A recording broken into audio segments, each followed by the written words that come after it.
Dobrý večer, vážení diváci, vítám vás v Centru architektury a městského plánování. Moje jméno je Jiří Jaroš. Dnes se potkáváme kvůli další přednášce ze série Městověda Tomáše Hudečka, je to už 3. díl.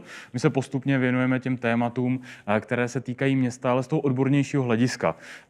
Díváme se na město jako na nějaký živý organismus, bavíme se o tom, že se město nějakým způsobem rozrůstá, nebo že třeba naopak umírá, a že města mají nějakou přitažlivost, nějakou svou gravitaci, třeba takovou, že nás prostě nutí, aby jsme v nich žili, přitahují nás, něčím se nám líbí. Dneska se podíváme na to, čím nám vlastně prospívají, jestli neovlivňují náš život více, než si myslíme. Podíváme se na to z nějakého časového pohledu, podíváme se na to i z toho pohledu kvality života. Vy se můžete ptát na to, co v přednášce uvidíte, nebo na to, co vás zajímá. Tradičně je to na slido.com, kde pod hashtagem Campuj online se dostanete do chatovací místnosti, já tam uvidím vaše otázky a na konci je Tomáši Hudečkovi položím. Tomáše Hudečka, mého kolegu z Institutu plánování a rozvoje, tady vítám. Tomáš Hudeček je ředitel sekce rozvoje tady na Institutu plánování, ale to také bývalý primátor Prahy a vysokoškolský pedagog, což uvidíme, zabývá se urbanistikou, urbanismem a geografií, pokud to říkám správně, na té vysokoškolské akademické úrovni, a my to v té přednášce, předpokládám, také uvidíme. Takže vy se dívejte, po skončení tedy jeho přednášky se můžete ptát, my se tady znovu potkáme a teď už prosím Tomáše Hudečka o slovo. Děkuju. Dobrý den. Dovolte, abych navázal na to, co jsme si říkali už v rámci našeho přednáškového turné předminule a minule. Něčím, co si myslím, že nás všechny vlastně bude zajímat z těch 3 témat nejvíc. Bude to tedy trošku o vás, o nás, o lidech. Vždycky začnu něčím, co je nám velmi blízké a zkusím to popsat nějakými odbornými termíny a zkusím najít nějaká podkladová pravidla, která nám umožní v těchto jevech se zorientovat a odhadnout třeba jejich vývoj do budoucna. Ta klíčová otázka, která se týká toho dnešního tématu, které zní město a my, se dá říct jednoduše. Proč vlastně ve městě my chceme žít a jakou cenu za to platíme? To je otázka, kterou se lidé zabývají od pradávna a byly epochy, kdy jsme města vnímali jako škodnou, jako něco, co zničí společnost, co nás úplně rozloží. Pak se zase objevila epocha v historii, kdy se to celé obrátilo. Začali jsme říkat, že města jsou vlastně dobrá. Teď v poslední době tady máme covid a měli bychom znovu zvažovat, jestli je to tím pádem to město to pravé pro nás místo pro žití, anebo není. A myslím si, že tady tento dnešní tato diskuze by mohla do toho vnést trošku jasno. Jev, který se nazývá urbanizace neboli poměšťování, je něčím, co provází společnost už stovky let. A velmi tento proces zesílil v době průmyslové revoluce. Poměšťování znamená, že žijeme ve městech, že žijeme takzvaným městským životem. To je věc, která se ve vědě hodně zkoumá, sociologie na to má nějaký názor, geografie na to má názor podobný, jiné vědy se na to dívají trochu malinko jinak, ale každopádně to znamená podíl lidí žijících ve městě ku podílu lidí, kteří nežijí ve městě. Urbanizace jako jev před dneska už 13 lety dosáhla celosvětově 50%. To znamená, více než 50% obyvatel, každý druhý, již žije ve městě. Samozřejmě bychom mohli se zabývat tím, co to vlastně je město, protože města dříve měly hranice, měly hradby. Dneska hradby nemají. Dneska jsou to mnohdy rozplízlá urbanizovaná území do prostoru, která od nějakého pomyslného centra města přes nějaké v České republice sídliště až po nějakou suburbální zónu vlastně tvoří souvislou zastavěnou oblast. A tedy je otázka, co vlastně vůbec považujeme za to, že někdo žije ve městě nebo že žije mimo město. A pokud bychom šli do jiných světadílů, tak tady tento rozdíl je tam samozřejmě nápadný úplně stejně, jako je u nás. Na tom grafu, když se podíváme, tak je jakási predikce. Říká, že do roku 2050 bychom na planetě Zemi měli z 68% už žít všichni ve městech. neboli měl bych říct v metropolitních areálech, v urbanizovaném území. To není zdaleka nedosažitelná meta. Ten sprint, kterým ta takzvaná urbanizace probíhá, je obrovský, zejména z důvodu, že asijská velkoměsta rychle rostou, ale také africká velkoměsta rychle rostou. V Evropě už tady tyto míry urbanizace, to znamená toho podílu lidí žijících ve městech, podílu lidí žijících na venkově, nebo měli bychom říct možná mimo město, je dlouhodobě vyšší než tady tyto podíly. Některé státy, jako třeba Belgie, dosahují už desítku let 90% urbanizaci. To znamená, většina z nás žije ve městech a vyspělý západní svět obzvláště. Tedy mohli bychom na základě tady tohoto grafu říct, že my ve městě vlastně žít chceme. A zároveň bychom mohli říct, že se obzvláště v poslední době, když se podíváme na tu křivku, jak rychle roste, že se ve městech nám žije stále lépe a lépe. Že vlastně ta přitažlivá síla měst roste a my ji v posledních několika dekádách velmi intenzivně následujeme. Abychom tomu jevu a následnému tomu protijevu, to znamená tomu, co působí na nás, zatímco urbanizace je jev, kdy my jdeme do města, ale následně ta města působí na nás. A my jsme si to tady minule a předminule několikrát popsali v rámci takového jednoduchého schématu.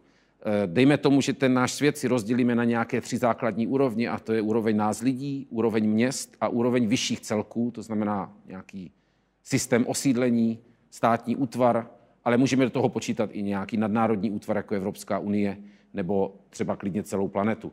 Tak v případě, že si ten svět rozdělíme do takovýchto 3 úrovní, tak můžeme opět podobně jednoduše si říct, že my tvoříme města, je to pro nás úkol, o tom jsme si říkali minule. Města zároveň tvoří systém osídlení, neboli nějaký základ těch státních útvarů, a tyto vyšší celky zpětně mají vliv na ty celky nižší. To znamená, díky tomu, že se města potkávají, komunikují spolu, působí na sebe uvnitř systému osídlení, tak to na ně má nějaký vliv. A následně ta samotná hustota zalidnění a existence nás, lidí ve městech, má zase zpětně vliv na nás. Tady tuto šipku tohoto vlivu jsme si popisovali v celém našem minulém diskuzním semináři. To znamená, minule jsme se zabývali situací, kdy systém osídlení jako vyšší celek působí na města a nějakým způsobem je přetváří. Jenom stručně a velmi rychle to zopakuji, protože to využijeme pro celou tu naši dnešní diskuzi. Města na sebe působí gravitační silou a díky tomu přitahují jak obyvatele, tak i své nejbližší zázemí. Ve chvíli, kdy těch měst máme kolem sebe několik, tak ten vyšší celek na ně působí zpětnou vazbou a ta zpětná vazba je rozrůzňuje. A rozrůzňuje je do velmi zajímavého schématu málo velkých a hodně malých. Když se podíváme na Českou republiku, tak to tam je jednoznačně vidět. Máme několik velkých měst a máme desítky, stovky a tisíce malých vesniček. Jedná se o takzvané pravidlo velikostního pořadí, kterých je několik, a od zhruba druhé poloviny 20. století se tato problematika zkoumá pomocí fraktálů. Dobře je to vidět, když se podíváme na mapu naší republiky v noci a můžeme i měřítkově odstoupit a vidět to stejné například v Evropě nebo i v celém světě. Vždycky těch velkých je málo a těch malých je hodně. To je mimochodem velmi důležitá problematika. Pokud byste někdy v budoucnu chtěli spravovat naši zemi, tak si uvědomit, že náš stát, že města nejsou všechna stejná, na rozdíl od lidí, kterým přiskáváme stejná práva. K městům se zkrátka musíme chovat jinak, než jako k rovnocenným partnerům. Města si nejsou rovnocenná. Města jsou některá velká a těch je málo, a pak je hodně těch malých vesniček nebo městysů. Ten tlak toho velkého celku na ta města způsobuje jejich velikostní rozrůznění.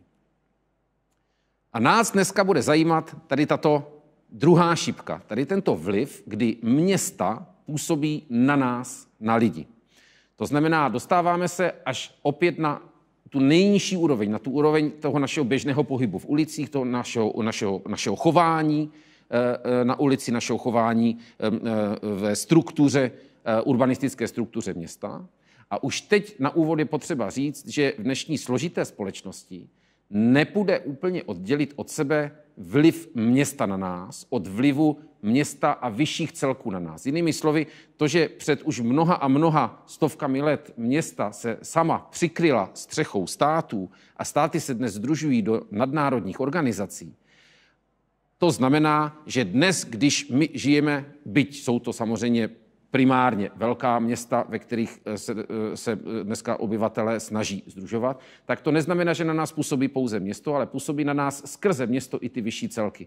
Takže nepůjde ani dnes, i když se o to budu velmi snažit, nepůjde nám úplně na každém tom slajdu oddělit od sebe ten vliv, kterým působí na nás pouze město, to znamená hustota zalidnění, výstavba, budovy okolo, veřejná prostranství, a od toho, kdy na nás působí i ten celek, který působí třeba skrze legislativu, skrze nějaké vymezení lidských práv, skrze organizace zajišťující třeba sociální a zdravotní služby. Zkrátka nepůjde jednoduše říct, že toto je díky městům, ale půjde určitě říct, že toto je zejména a hlavně díky městům. Dnes se celým tím naším povídáním bude prolínat taková velmi jednoduchá myšlenka. A to je, abychom se zorientovali v tom vlivu, který města mají na nás, a vyšší celky také, tak si zkusíme na začátku alespoň myšlenkově rozdělit v osobnosti každého z nás jakési 4 úrovně. Nejnižší úrovní je úrovní biologická. Měl bych správně možná říct úrovní nejhlubší, nebo bych mohl také říct úrovní nejstarší. Protože ještě když jsme před mnoha a mnoha miliony a 100 miliony let zde jako lidé nechodili, tak základy už našeho organismu nějakým způsobem byly zde na planetě Zemi. To znamená, ta biologická úroveň našich genů, úroveň buněk je opravdu to, co si nosíme každý hluboko v sobě a je logické, že je to ta nejnižší úroveň, ta nejhlubší úroveň, o které budeme dneska mluvit. O jedna vyšší úroveň, která nás bude už zajímat zase o kousíček více, je úroveň fyziologická. Co to znamená fyziologická úroveň? Je to úroveň našeho metabolismu, je to úroveň našich svalů, je to úroveň naší kondice, je to zkrátka úroveň orgánů a jejich fungování. Fyziologická úroveň je úrovní, kterou se snažíme nějakým způsobem aktivně obměnit svým životem, ať už zdravým životním stylem, nebo nějakou sportovní aktivitou, nebo například zdravým jídelníčkem. Další úroveň, taková už blíže tomu našemu každodennímu životu z hlediska našeho vědomí a mentality, je úroveň osobní a tedy psychická. Úroveň našich nálad, úroveň našich obav, úroveň našich zájmů a tužeb, úroveň, kterou v případě, že je v nás něco v nepořádku, tak se snažíme nějakým způsobem zlepšit pomocí buď už odborníků, anebo třeba si jdeme poklábosit do nějaké hospody v případě, že to teda lze. A konečně ta 4. úroveň, kterou budeme rozlišovat, která nám velmi pomůže v pochopení toho, jak města působí, je úroveň sociální, mohli bychom říct mezilidská. Úroveň, která se dá popsat jako úroveň vztahů mezi každým z nás, intenzitou vztahů, množstvím vztahů, jejich délkou trvání, jejich intenzitou, jejich vřelostí, to znamená pozitivní nebo negativní. Je to zkrátka úroveň, kterou každý z nás má ve chvíli, kdy se baví s někým jiným, prochází kolem někoho jiného. Je to úroveň, ve které jsme se každý ve svém mládí, pomocí níž jsme se každý ve svém mládí v rámci socializace stávali více a více člověkem začleněným do naší společnosti. V každém dalším slajdu dnešního našeho povídání se budeme tady k těmto 4 úrovním vracet a půjdeme směrem od té nejvrchnější až směrem k té nejhlubší, tedy od té sociální skrze osobní, fyziologickou až po tu biologickou.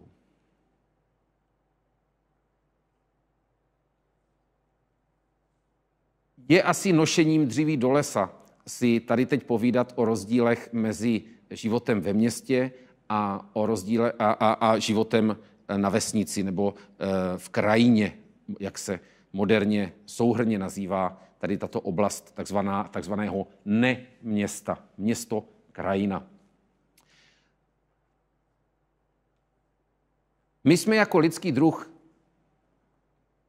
vznikli v přírodě. To znamená, jsme zvyklí a biologicky determinovaní na nějaký typ vzhledu okolí, kde se setkávají fraktální vzory, například v podobě stromů, kmen, mnoho větví, miliony listů. Na fraktální vzory v reliéfu, jedna nejvyšší hora a hodně malých vrcholků. A také na fraktální vzory u řek a jezer, jedna velká řeka a hodně malých řek. Jedno velké jezero a spousta malých tůní. A oproti tomu dnes konstruujeme a žijeme ve městech, které tyto fraktální vzory částečně napodobují v případě, že jsou města dobře plánovaná, dobře zakládaná, mají nějaké hlavní ulice a mají nějaké vedlejší ulice a uličky. Ale, a to je hlavní rozdíl, zatímco v přírodě my se orientujeme podle nějakých specifických bodů, na které my jsme se v přírodě už dávným vývojem adaptovali. Ve městě probíhá soutěž toho našeho okolí o naši pozornost. Jinými slovy, zatímco příroda nás spíše uklidňuje, pokud příroda někam dala červenou barvu, tak to znamená výstraha, tak to znamená pozor. Pokud dala nějaké pruhované barvy nebo nějaké jiné barvy, tak to může znamenat pro nějakého živočicha, aha, sem mám jít.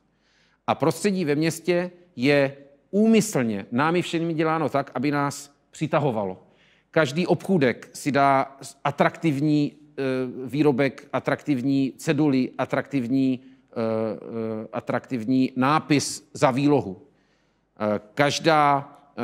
Každé veřejné prostranství, v případě, že je dobře obhospodařované, tak se snaží být lákavé, snaží se být nějakým způsobem přitažlivé, snaží se být atraktivní. A tím pádem uprostřed města, když se postavíte, tak na vás jdou stovky nebo tisíce nových věmů a ty věmy jsou tam úmyslně jinými lidmi vkládány. Zatímco příroda toto nedělá. Příroda je v tomto pasivní. Příroda je v tomto takový velmi ledabilý hráč šachů. Zatímco město ve chvíli, kdy se objevíte uprostřed nějakého centrálního náměstí, tak jste doslova obklopení výrobky a výsledky činnosti jiných lidí, kteří si kladli za úkol, aby vás nějakým způsobem zaujmuli. A to nemluvím o svítících reklamách, o velkých billboardech, o reklamě, ale také. Dlouhá je to pouť člověka, co se snaží hledat nějaký rozumný kompromis mezi tím. A některé ty pokusy se příliš nepovedly. Bydlení v zelení neboli výstavba v parku, jak se možná vlastně docela hezky, ale původně hanlivě v poslední době nazývají sídliště. I v měřítku jednotlivých budov se někteří skvělí architekti snažili dát dohromady tu krajinu, to neměsto s tím městem.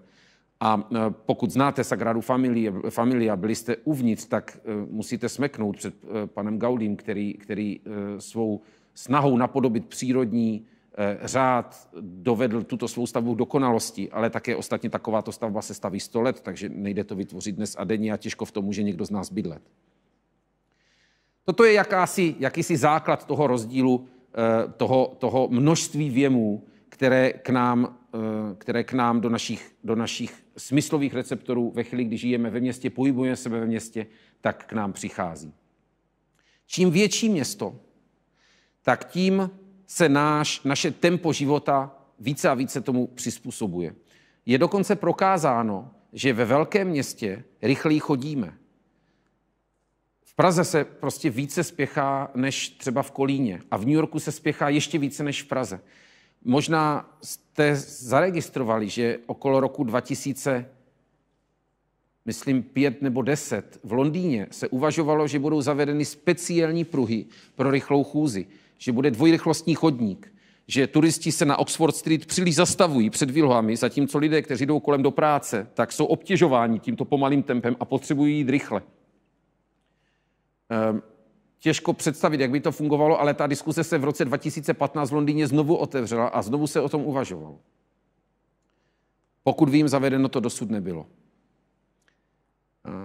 Americký polyhistor Geoffrey West, kterého jsem tady na jednom z našich minulých diskuzních setkání už zmiňoval, tak se tomu snažil se tomu přijít na kloub a opravdu zjistil, že se dá tato rychlost chůze dát do souvislosti s velikostí města a vznikl graf, který vidíte v levé části obrazovky. Jinými slovy, jsou regionální rozdíly, jsou kulturní rozdíly, pochopitelně. Každé město je na jedné straně tvořeno stejnými podkladovými pravidly jako město jiné, ale samozřejmě každé město je jiné, protože vyrůstalo v jiných podmínkách a v jiné době zaznamenávalo svůj největší rozvoj.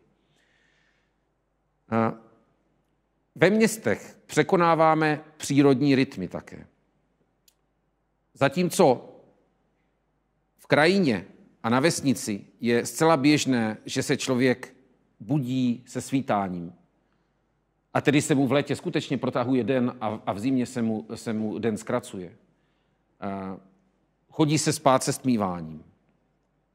Ve městech něco takového téměř nikdo dnes už nepraktikuje. Ve městech se opravdu stává na budík a jdete do práce na určitou hodinu.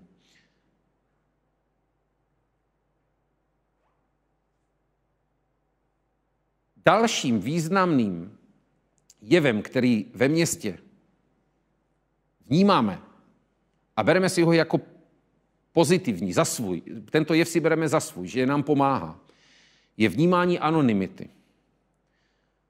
Anonymita města v důsledku toho, že je nás hodně, zatímco na malém městě, na vesnici se každý z nás každým, ve městě to z logiky věci není možné a bude o tom ještě hodně řeč, tak si většina z nás, i když v určitém věku, tady toto pro sebe popisuje jako výhodnou věc, jako něco, co mu umožní posílit svou individualitu a stane se svobodnějším. A bylo to tak od pradávna. Městský život osvobozuje, se často říkalo. Důvodná obava dnešních dnů je, jestli o tuto anonymitu nepřijdeme s moderními informačními technologiemi. Přijdeme, ale jenom o část té anonymity. A co to totiž anonymita ve skutečnosti je? Anonymita je jiný název pro naši schopnost vyvázat se z hierarchií, které nás poutají. Z hierarchií sociálních, které nás poutají do nějaké role. Spousta z nás to zná být nejmenší, nejhubenější a nejslabší z rodiny na venkově anebo z rodiny v malém městě. Znamená, že když vám bude 40 let nebo 50 let, tak budete stále nazýváni těmi nejslabšími, nejhubenějšími, nejmladšími. A ve městě tady toto můžete jednoduše porušit. Ve městě zkrátka vyjdete z domu a jdete do práce. A v té práci vás vnímají jinak. Vnímají vás třeba, že možná jste malí, možná jste slabí, možná jste mladí, ale máte třeba skvělé myšlení.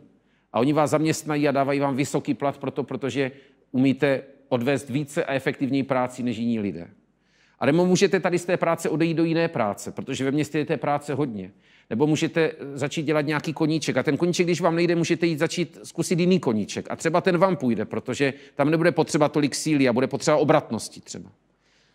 A pokud ani to nestačí, tak můžete večer jít do hospody, ale protože v té hospodě vás znají, tak půjdete do jiné hospody. Takže ta anonymita znamená, že máte možnost zrušit tu svou roli v nějaké sociální hierarchii, která ve chvíli, kdy je to město malé, nebo je to dokonce vesnice, tak vás poutá někdy až do konce života. A buď si na ní zvyknete, anebo vás bude do konce života tato role v té hierarchii sociální nějakým způsobem mrzet, štvát.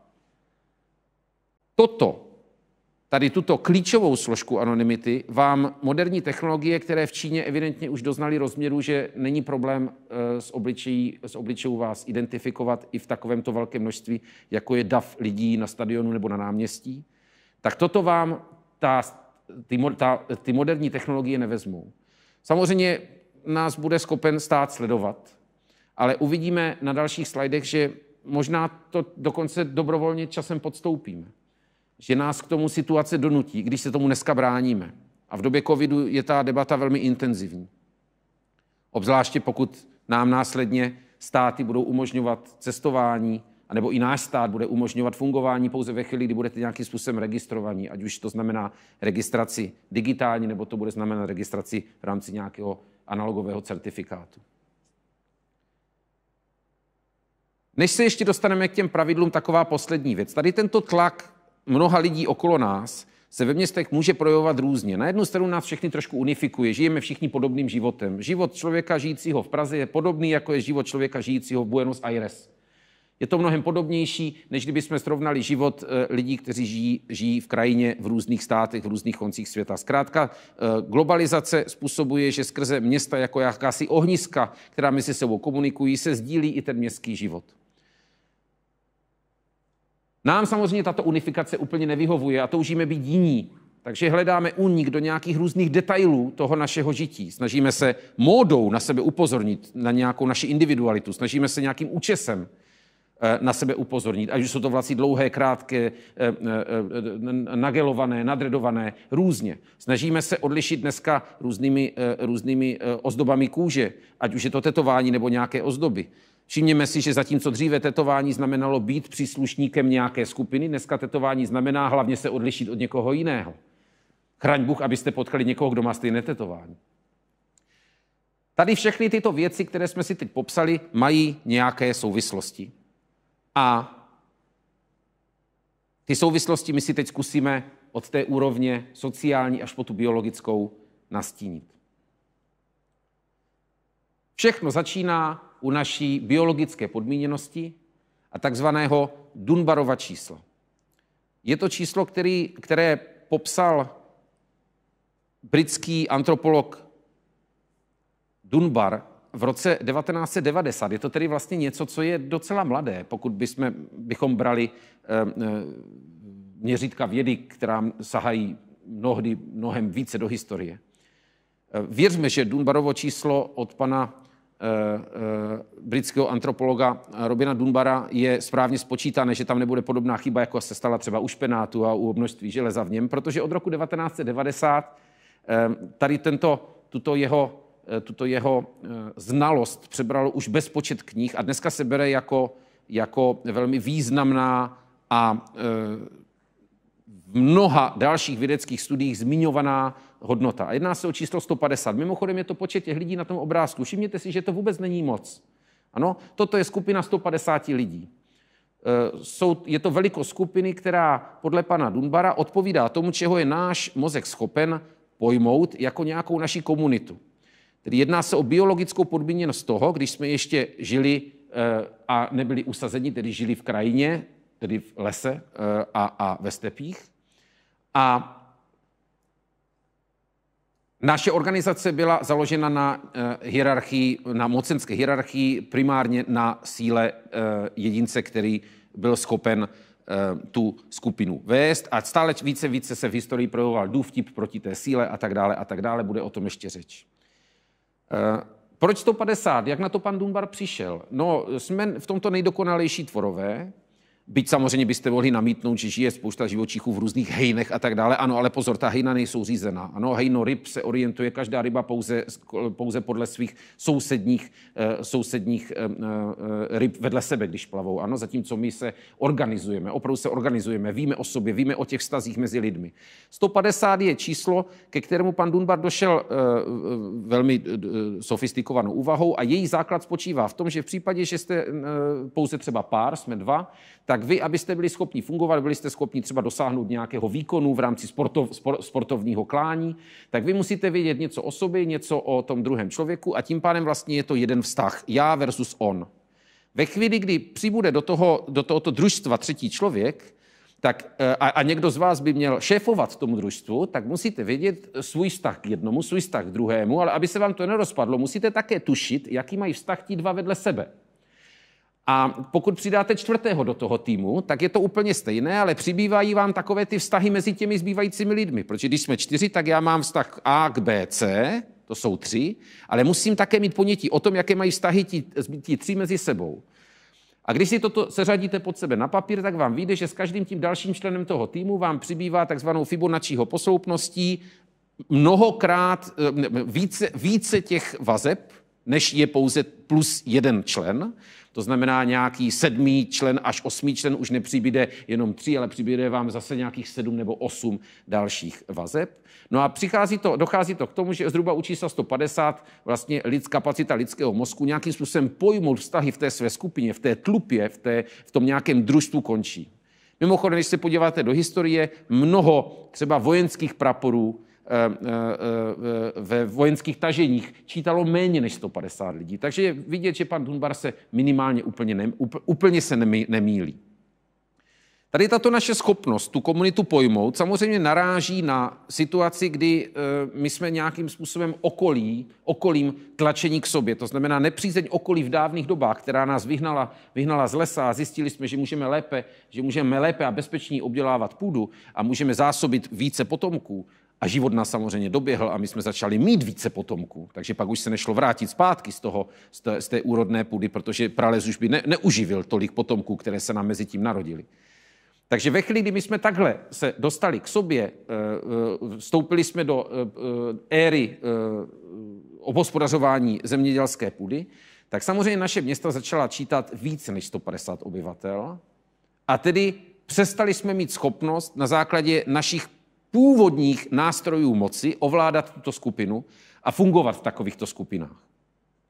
A museli jsme naším důvtipem přijít na nějaké nové nástroje moci, na nějaká pravidla, na nějakou ekonomii, na systém daní, na systém nějaké morálky a etiky. A některé z těchto nástrojů se staly náboženstvími, které v podstatě tu etiku upřednostňují a zmiňují jako na prvním místě.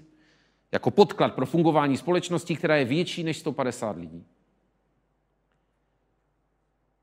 Zároveň tady s touto naší schopností být pohromadě ve větším počtu, než je ono Dunbarovo číslo, a vemte si, že 150 je z našeho dnešního pohledu velmi nízké číslo, pokud žije ve městě jako je New York 10 milionů obyvatel, ve městě jako Tokio žije 30 milionů obyvatel, tak číslo 150 je v tomto úplně směšné. My nejsme schopni pojmout mnohem více těch vztahů. My ty vztahy geograficky máme více rozšířené do geografické plochy. Ale máme jich pořád zhruba stejně. Pořád máme několik intenzivních vztahů s našimi nejbližšími a pak máme nějakou širší skupinu takových ještě kamarádů a pak máme spoustu známých. A pak samozřejmě máme v mobilním telefonu dneska někteří i několik tisíc jmen, ale ty byste těžko nazvali svými přáteli. Možná je nazvete, že je znáte, že jste se s nimi viděli, ale v podstatě vám ani nezbývá nějaký extra kontakt, extra čas na to se s těmito lidmi potkávat. Jak rostl náš počet, museli jsme nějakým způsobem v historii se zkusit adaptovat na to zrůstající množství věmů z okolí, které můžeme buď říct, že byly sociální, ale také časem začaly být i věmy nějaké ekonomické, nějaké v době průmyslové revoluce umělé, dneska jsou to věmy digitální. Zatímco dříve bylo běžné, že jste se a dneska je to stále běžné na malých vesnicích, že se zdravíte na ulici, ve městech se dneska lidé nezdraví na ulici. Představa, že nastoupíte do autobusu a řeknete dobrý den, je pro většinu z nás úplně bizarní. Věřím, že spousta z nás to někdy zkusila a že se vám dostalo pravděpodobně z výdavých pohledů něco, to je nějaký divný člověk, asi blázen. Na druhou stranu většině z nás to připadá jako strašné označení, ale v reálu ten člověk, který ztratil ty 2 sekundy tím, že se podíval na toho, co pozdravil při vstupu do autobusu, už zase o 2 sekundy později myslí na nějaké své problémy a tedy zase takovým bláznem nejste. Nicméně do autobusu se dneska už vstupuje a nezdraví se. Do Drožky dříve se vstupovalo a zdravilo se. Sociologové nazývají takovéto odstoupení, takovouto naši snahu o selekci věmů, ať už sociální, anebo i nějakou věmovou obecně, nazývají zdvořilá nevšímavost. Je to docela hezké dvojsloví, zdvořilá nevšímavost, působí mile, ale vždycky tak úplně milá není. Ten druhý obrázek vpravo nahoře ukazuje docela běžný jev Myslím si, že ta paní nefotí toho bezdomovce, že fotí opravdu z Karlova mostu nějakou spíše památku, možná Pražský hrad, možná stojí obráceně, ale vypadá to až nepříjemně. A ruku na srdce, pokud někdo z vás prochází kolem bezdomovce ve městě nebo nějakého člověka, který leží na zemi, tak většina z nás jde dál a říká si, no tak je to opilý člověk. Snad mu někdo pomůže. Nestíhám, nemám čas, odůvodněme si to, že mu nemáme pomoct. Bije se to v nás trochu, chtěli bychom být lidé víc, chtěli bychom mu pomoct. Ale a dnes s tím covidem ještě do toho si spousta z nás zase řekne, jidamane, tak ještě něco chytím, že? Protože ti lidé vypadají, že od nich něco ještě můžeme chytit. A tady najednou zdvořilá nevšímavost už nevypadá tak hezký, jak zní. A skutečně je to tak. Zdvořilá nevšímavost, tak jak ji sociologové myslí, je opravdu jako pozitivně vnímaným termínem. Znamená to, že my přecházíme na přechodu, nedíváme se na ty, ke kterým se blížíme, ale podvědomě se jim vyhýbáme. Podvědomě na přechodu mírně zatočíme doleva. V případě, že ten člověk naproti vnímá, není to zrovna člověk, který kouká do mobilu, tak se nám automaticky vyhne.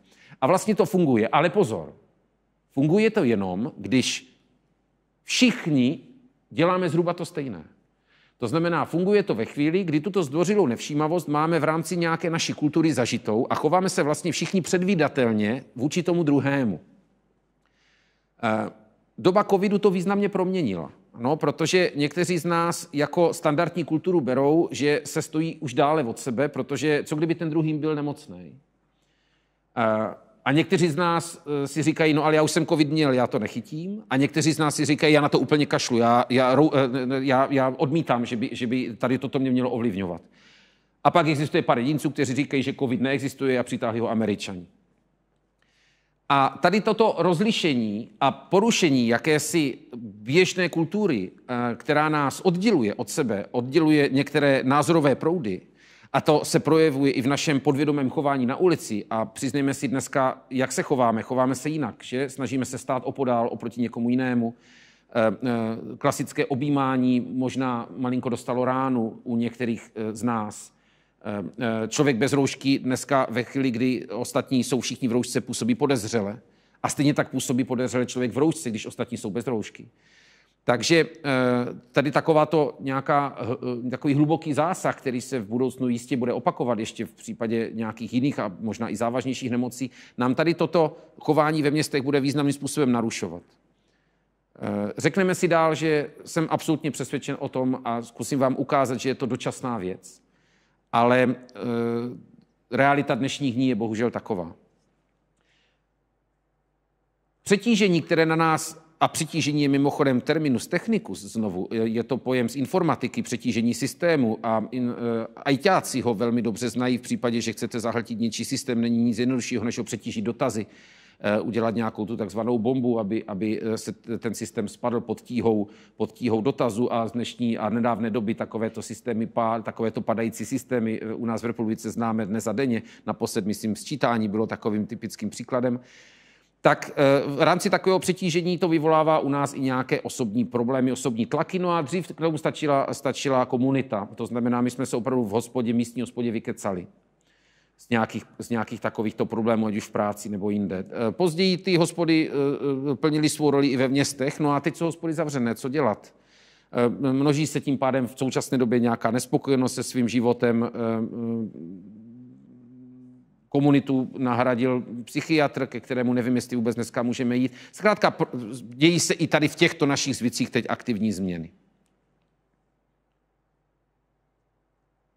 My jsme se tím pádem v historii proměnili z takzvané komunity na společnost. Ferdinand Tönnies, rakouský sociolog, to na konci 19. století pojmenoval jako přeměnu z Gesellschaftu na Gemeinschaft, neboli z komunity na společenství, nebo z komunity na společnost, neboli ze společenství na společnost. Což je, jinými slovy, dnešní naše společnost založená ne na nějakých osobních vztazích, ale na vztazích formálních, na vztazích, které jsou lemovány nějakými pravidly, legislativou, nějakými kulturními zvyky, které zahrnují více obyvatel, než je naše původně 150členná komunita odpovídající Dunbarovu číslu. Co tady s těmito změnami, které se dějí, dělá třeba digitální složka naší společnosti. Co s tím dělá internet? Co s tím dělá schopnost naše být dnes a denně připoutan k obrazovce mobilního telefonu a v budoucnu k nějakému typu virtuální nebo minimálně rozšířené reality?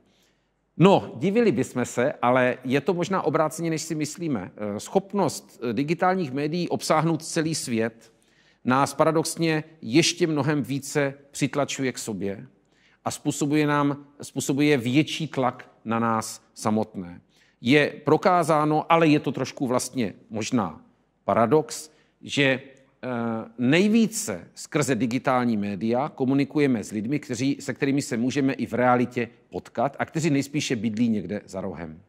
Jinými slovy, neznamená to, že na svém Facebooku nemáte svého kamaráda, který je v Austrálii. To nepochybně máme.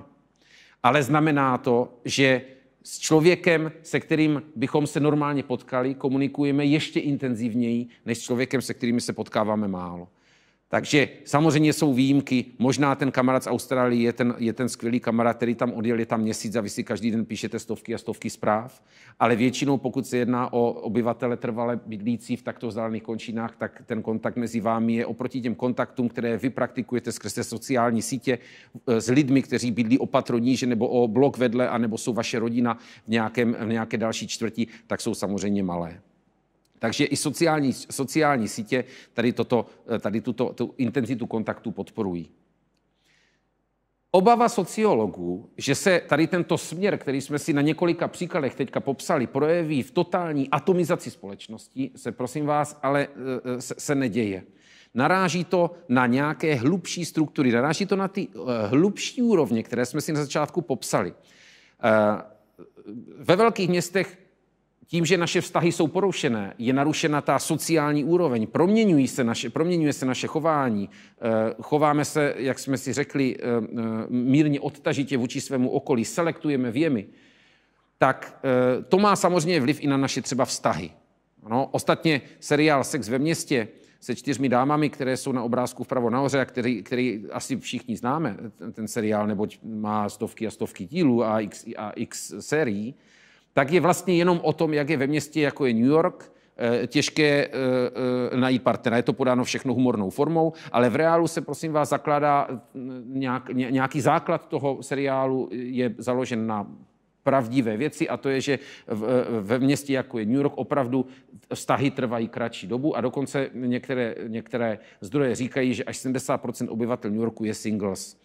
Nakolik tady toto je relevantní údaj a co to vlastně znamená, jestli to znamená, že včera jste ještě nebyli a dneska už ano, je určitě vhodné o tom pochybovat, ale pravdy na tom něco je. Takže naše vztahy jsou opravdu kratší, mají kratšího trvání, je jich tím pádem více a jsou svým způsobem povrchnější ve velkém městě. Nicméně, na co to naráží? Proč tedy nedojde ta situace až do nějaké úplné atomizace společnosti? Proč my si každý nepoložíme podobně jako v Matrixu do nějakých našich brýlí, neležíme doma a teď proti covidu, který nám to tak trošku nutí, aby jsme to dělali, tak proti tomu vlastně většina z nás protestuje. Proč tomu tak je? Tady tento tlak vyšších celků, tedy husto zalidněného města, následně i státu a dnesní globální společnosti, naráží na fáze našeho života, fáze našeho života, životního cyklu, které se jeví jako silnější strukturou uvnitř nás, která zatím je relativně odolnou proti tlaku, který způsobuje hustota zalidnění a vyšší celky. Jinými slovy, stále platí, že v mládí hurá do města, využít jej, studovat, užít si svobodu, užít si volných večerů, následně založit rodinu, věnovat se více rodině, malinko ochladit vnější vztahy, někomu se to daří, protože jeho manželství je šťastné, někomu se to daří méně, protože ve vztahu tak spokojený není. Nastává taková ta situace hledání vhodného bydlení pro výchovu dětí, hledání toho svého vysněného domu a protože v centru města je až na velmi úzkou vymezenou skupinu dům neboli vila natolik drahá, že na ní nemá, tak ten dům se většinou realizuje v zázemí města v nějakém suburbiu, v nějaké části suburbia, kde se mohou dít různé a sociologii zkoumané věci, typu manžel odjíždí, nechává tam tu ženu s těmi dvěma dětmi samotnou, říká se jim, tuším, zelené vdovy, anebo nějak jinak.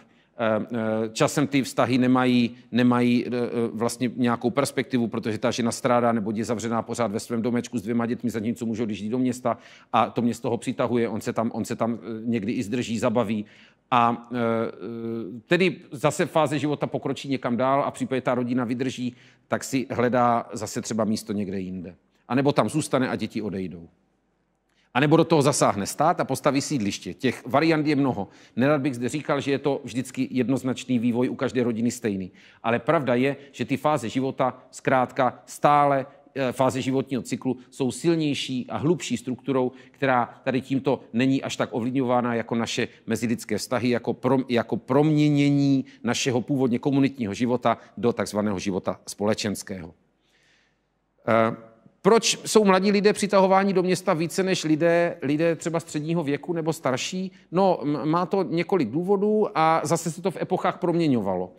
Jeden z důvodů je ten, že mladí potřebují méně času na relax a tedy jsou schopni věnovat více svého času těm možnostem, které město nabízí. To znamená ta svoboda toho, že můžete dělat 2 až 3 zaměstnání, nebo můžete dělat 2 až 3 kroužky, nebo můžete si chodit s 2 až 3 partnery anonymně.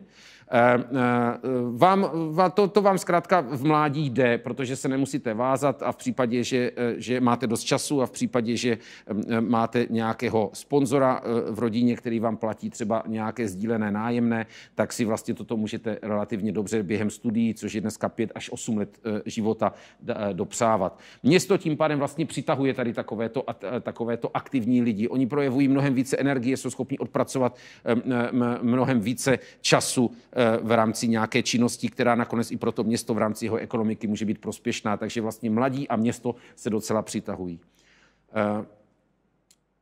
Skoro by to teda lákalo zase přemýšlet nad tím, jestli to dospěje až do té atomizace. Jestli města zkrátka se stanou takovým jakýmsi kotlem, kam se vždycky nahrnou mladí, ti tam 8 let budou žít, to město vyžijí a pak založí rodinu a půjdou pryč. A ano, ono by se to vlastně mohlo stát a dávalo by to určitou logiku, ale města se tomu brání. Města totiž toto nechtějí. Nechtějí to proto, protože mladý člověk sebou nese zpravidla změnu. A změna je dobrá ve chvíli, kdy má nějakou míru. A každý systém a organismus, a město je takovýmto systémem, složitým a organismem, hledá tu míru změny, kterou si může dovolit a kterou už by nechtělo. A ve chvíli, kdyby město a lidé, kteří v něm v daný okamžik žijí, přešli do situace, že každý nový obyvatel je pouze mladý a je tam, aby udělal nějakou změnu, tak by zkrátka se to město proměňovalo příliš rychle. Příliš by se, obměňovaly nějaká prostranství, příliš by se řešily nějaké změny v ulicích, ať už je to změny dopravního módu, ať už jsou to změny nějakých atrakcí na veřejných prostranstvích, na náplavce a tak dále. To znamená, je to situace, kdy po příliš velkém akcentu na změny se stoupne trošku na brzdu a začne se vymýšlet, jak to udělat, aby jsme ve městě udrželi rodiny s dětmi. Takže města sama jsou velmi významným hýbatelem toho, aby se nestala ta atomizace té společnosti. Takže tady poprvé vidíme, že my jsme schopni aktivně zasahovat do nějakých přirozených jevů a trendů a procesů, které nás ve městech transformují a mění do nějakých podob. My vlastně sami jsme schopni tomu trochu čelit a toto je jeden z prvních důkazů. Snaha měst o to, aby uvnitř města žili rodiny s dětmi. A je to velmi významná snaha a některým městům se to daří. Jsou to mnohdy detailní opatření, ale velmi důležitá. Nízkopodlažní tramvaje, nízkopodlažní autobusy, výtahy v bytech a v domech. To je velmi důležitá věc, obzvláště pokud ty domy tam mají 100-150 let, tak v nich nejsou výtahy. A do 4. patra vám maminka s kočárkem a 2 dětmi odmítne chodit, to znamená, se tam ta rodina nenastěhuje. Tedy ve městech, kde se ceny bytů dostaly na takovou úroveň, že není problém koupit celý dům, zrekonstruovat byty, postavit výtah a prodat je a vyplatí se to, tak doznali velký rozvoj tady této nabídky bydlení. A města, která naopak disponují 2-3 patry, domy se 2-3 patry, kde se výtah nevyplatí, tímto velmi strádají, protože rodiny s dětmi mají problém s 2. patrem. První berou, druhé je problém. Maminka s kočárkem dvě ratolesti ve věku 2 a 4 let je maminka, která vám bude odmítat nájem ve 2. patře domu, kde stropy měří 3 metry 20 cm. Takže prostředky, jak toto dělat, jsou velmi důležité a nástroje, které jsou k tomu hodné, je třeba, aby města využívaly. Posuneme se nyní z úrovně sociální do úrovně psychické. Jinými slovy, podíváme se, jak se v historii vliv vyšších celků, tedy hustě zalidněného města, urbanizovaného území, státních útvarů a dneska globální společnosti, projevuje hlouběji, než jsou pouze naše vztahy. Teď se podíváme na to, jak se projevuje naše mentální nastavení. A všimneme si, že to není mentální nastavení každého z nás, je to nastavení všech z nás, je to celospolečenské nastavení, ale které ovlivňuje každého z nás. To znamená, my to přijímáme podvědomě, to není vědomé, my to vlastně nevíme. Ten graf, který tady vidíte, je graf, který je geografům, demografům, sociologům velmi dobře znám a je to graf ukazující takzvaný demografický přechod, neboli se to někdy nazývá demografická revoluce. Je to graf, který ukazuje, čím si každá společnost každého státu, to znamená, mluvíme o nějaké kulturní společnosti, v případě nebo státního útvaru, prošla v historii.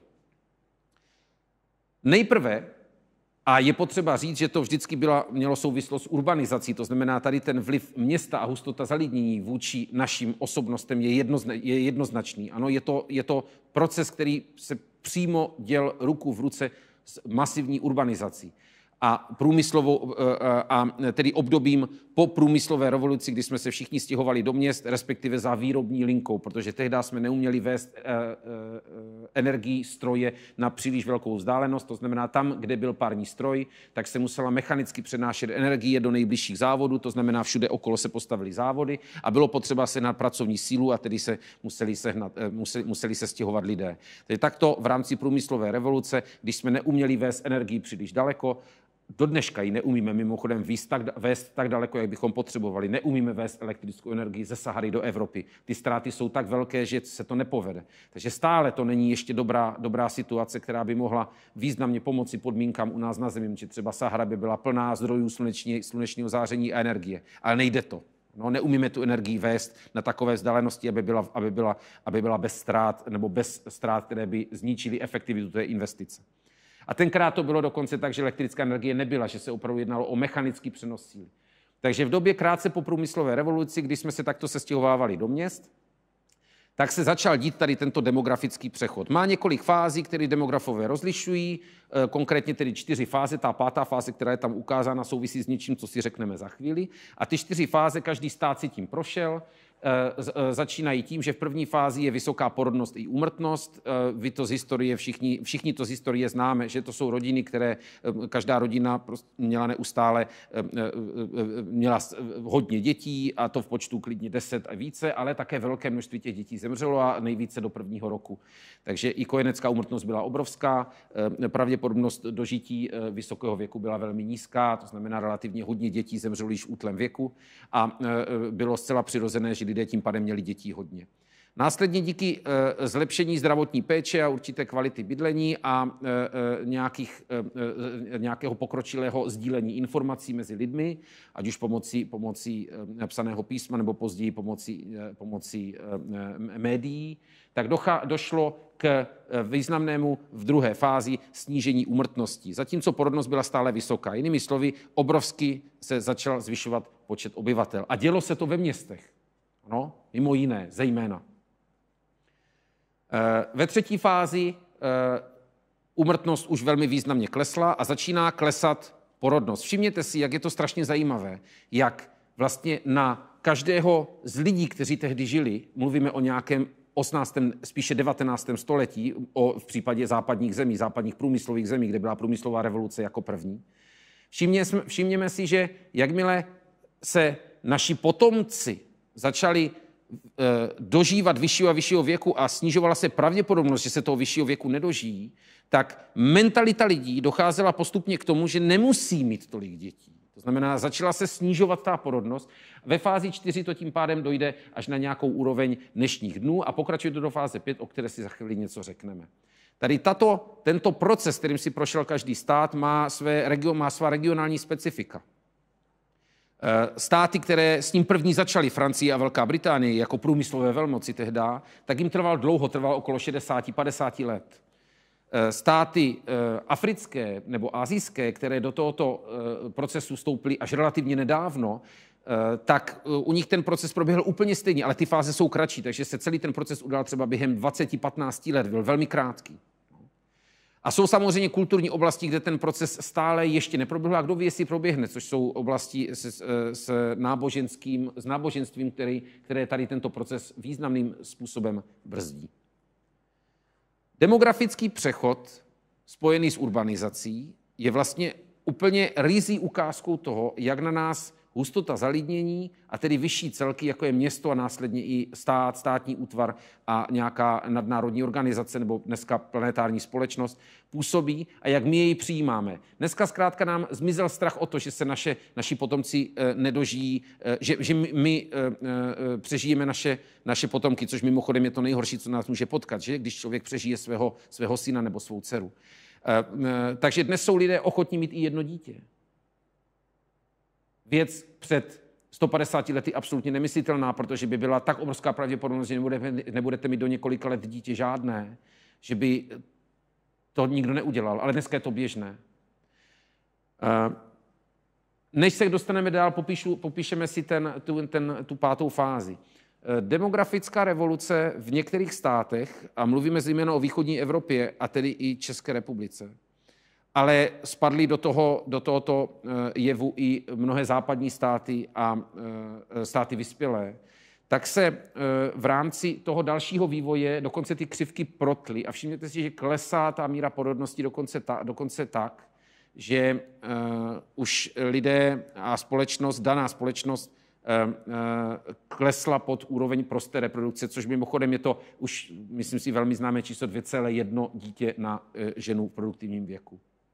Za život tedy vlastně. Ano. A toto je takzvaný, někdy se to nazývá, prosím vás, druhý demografický přechod, ale ne všichni demografové tady tento termín uznávají a je to docela pochopitelné a je i dobré si na tomto místě říct, proč tomu tak je. Ten první demografický přechod, tu první demografickou revoluci, to je ta velká modrá kapka, tak ten proběhl tak, že my ho zpětně jsme schopni velmi dobře zmapovat. To znamená, on se udál. Zatímco ten druhý demografický přechod se v podstatě nyní děje. To znamená, my ho pozorujeme, my ho vědecky zkoumáme a my ho aktivně ovlivňujeme. Takže státy se už velmi aktivně staví k situaci, kdy z tomu danému státu obyvatelstvo vymírá a snaží se to nějak řešit. A tady je množství přístupů. Severské země to řeší způsobem propopulační politiky, kdy se snaží ženám natolik umožnit jak návrat do života po mateřství, tak ale i práci během mateřství. Vyrovnávají se role mužů a žen, to znamená, ženy sice odnosí dítě, ale pak se o něho už doma může starat muž v rámci rodičovské dovolené, kterou ovšem řeší manžel, nikoliv manželka. Muž, nikoliv žena. Jsou jiné přístupy, ale ukazuje se zatím spíše, že přístupy, které to nechávají být, nefungují. To znamená, ukazuje se zatím spíše, že státy, které říkají, že se to samo spraví, že se ti lidé sami na to nějakým způsobem přizpůsobí, se ukazují spíše jako neefektivní. Ve chvíli, kdy neexistuje propopulační politika, tak se spíše ukazuje, že ten stát opravdu populačně ztrácí a samozřejmě je ta ztráta v případě západních nebo alespoň i střední Evropy, v případě Česka také sanována migrací, imigrací, tedy lidí zvenku. Takže toto je vlastně důkaz toho, jak se proměňuje na úrovni psychické a bohužel zde s tím vlivem těch vyšších celků neskončíme.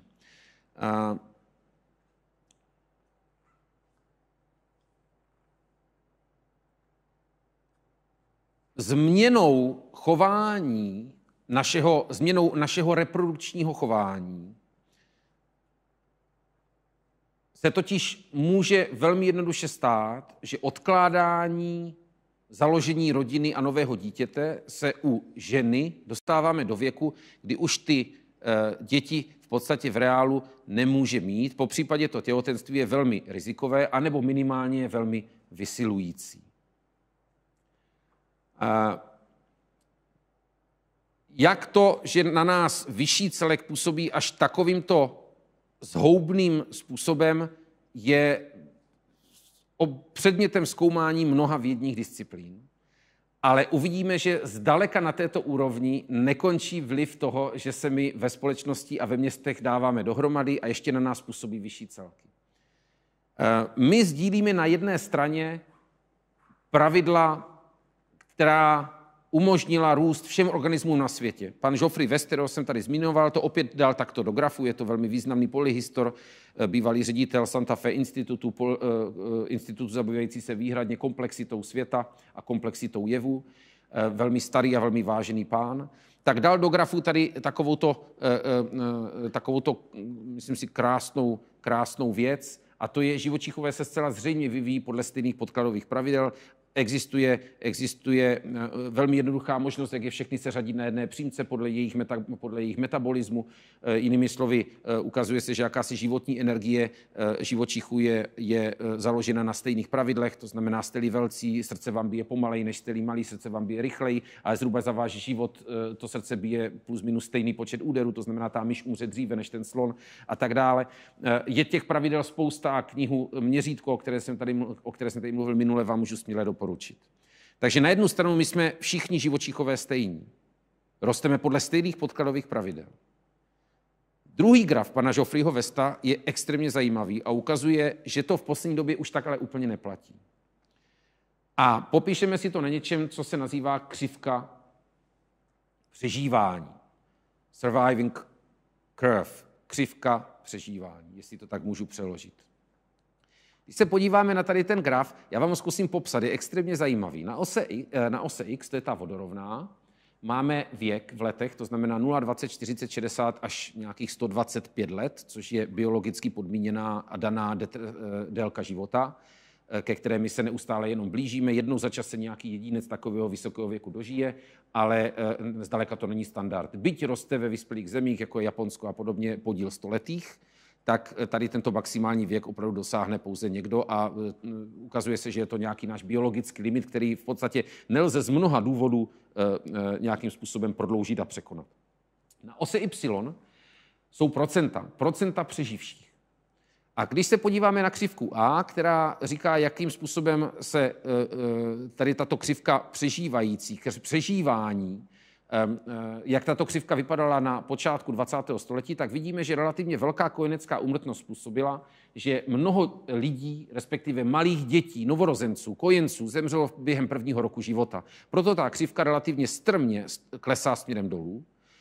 V období od nějakých 15 let do období asi 35-40 let se množství úmrtí v tomto věku relativně snížilo, zpomalilo. Vidíte, že ta křivka má tam určitou inflexi.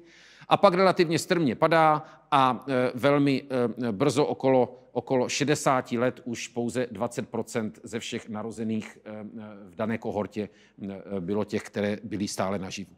Když se podíváte, jak se tato křivka mění, v další sloupec máme v polovině 20. století a ten třetí, to C, ta třetí křivka je v 80. letech 20. století, tak vidíte, že se ta křivka proměňuje.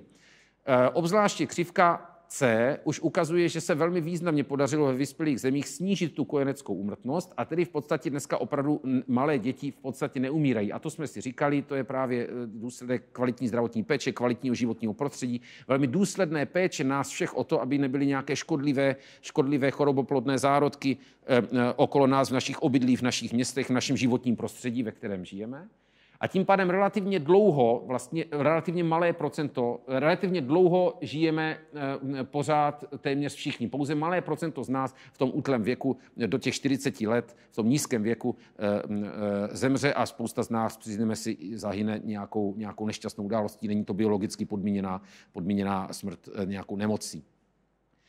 No a když se podíváte, pan Geoffrey West tam ukazuje křivku D, neboli blízká budoucnost, kdy se ukazuje, že vlivem tady těchto vyšších celků, a samozřejmě nemůžeme tvrdit, že je to jenom vliv města, ano, je to vliv zdravotnictví, kvality zdravotní péče, veřejných prostranství, kvality života ve městech, takže města se na tom podílí hodně. Ano, města jsou významným hybatelem toho, že se to mění, a to, že my ve městech žijeme a vymýšlíme věci, jak ještě zlepšit naše prostředí, zdraví, sociální péči, ale také třeba pojištění, protože pojištění je velmi významným aspektem, ekonomickým nástrojem proto, abychom my mohli nějakým způsobem v případě, že dostaneme zlou nemoc, se z toho dostat, protože každý z nás, když dostane zlou nemoc, tak na to nemá, ale my se na to můžeme složit skrze pojištění. Tak se tato křivka významně odděluje od té křivky, která byla v roce 1900 a která je velmi blízká tomu, jakou křivku má většina živočichů.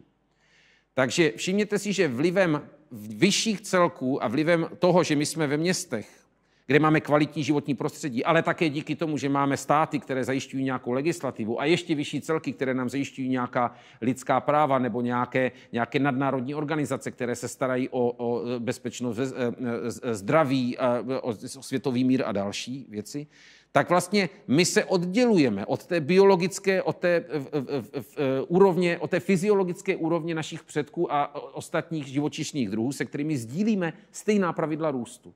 Jinými slovy, naše společnost a města jsou součástí této společnosti a velmi významnou složkou této společnosti, nás proměňuje i na úrovni fyziologické.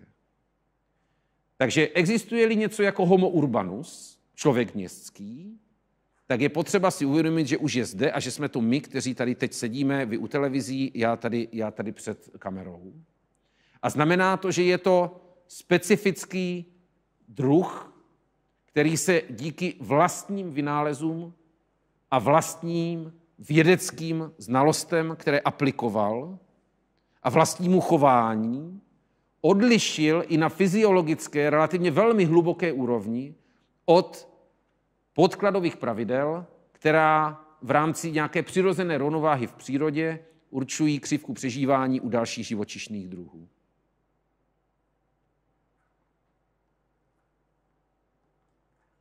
Zasahují tyto vyšší celky i do úrovně biologické? To znamená, proměňují nás na úrovni našich genů? Odpověď je zatím ne. Ale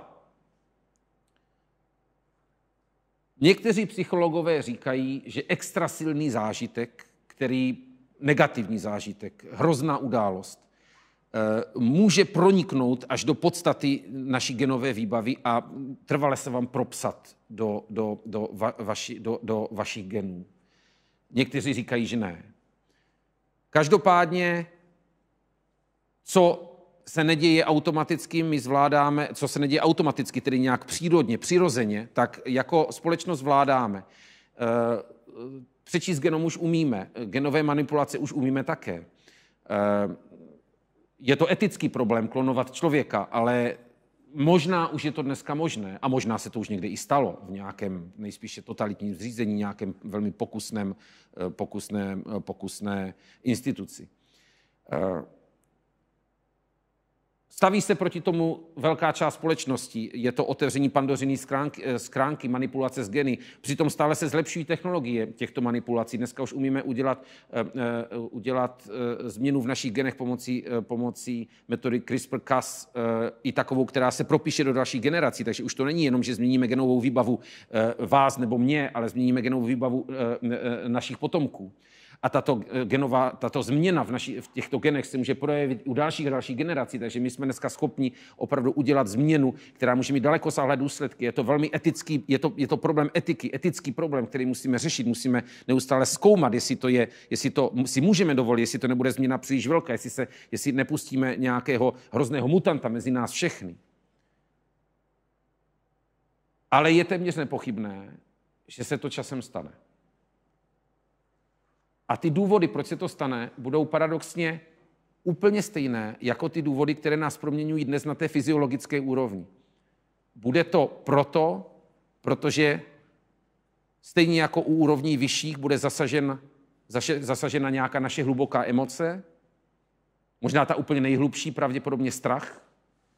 A položme si ruku na srdce, jestli bude-li možnost nevyléčitelně nemocné dítě tady touto nějakou genovou terapií spravit, vylepšit jeho kvalitu života, předejít narození nemocnému dítěti, tak každá správná máma potom šáhne.